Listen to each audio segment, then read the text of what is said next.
ვიცი არც სმენია მეგონი მოგონილი რაღაცა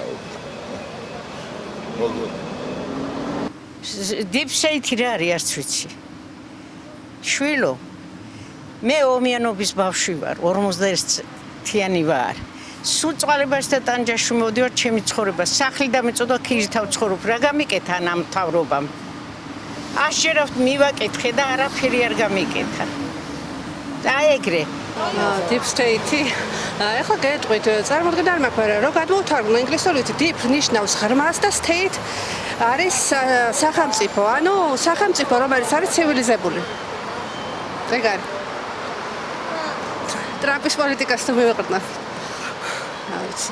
დანარჩენს ვერ გეტყვით, არ ვიცი. Deep state-ი მაგას ნიშნავს, უფრო ისეთი ძალა, რომელიც გამოაცოცხლებს ხალხს და მიიყვანს გამარჯვებამდე.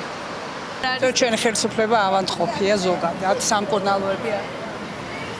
არ ვიცი, არ შემიძლია არაფერი ლაპარაკი, ბოდიში. სისულელეა ეს, მეტი არაფერი. რა deep state, სისულელეა. უკომენტაროთ. მაგას კომენტარი სჭირდება საერთოდ. ვერ გავიგე სიმართლე რო გითხრათ, რას გულისხმობენ ამ deep state-ში, თუმცა რა თქმა უნდა სისულელე მგონია და უბრალოდ ხალხის მანიპულაციის საშუალება, მეტი არაფერი. Deep state-ი რა არის? მე მგონი თვითონაც არცია რა არის.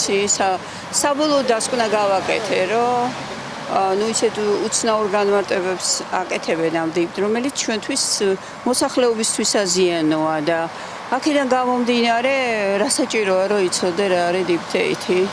თვითონაც არის ის დამიჯერეთ. საყოველთაოდ მიღებული ტერმინია.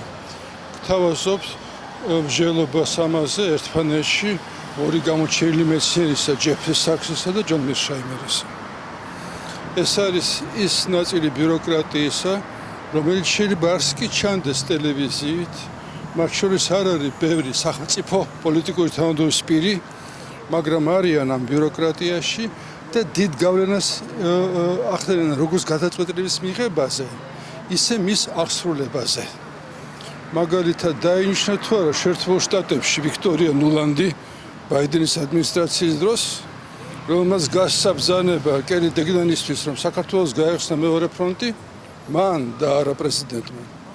დაიწყო, რაც დაიწყო, მოგეხსენებათ 4 წლის წინათ.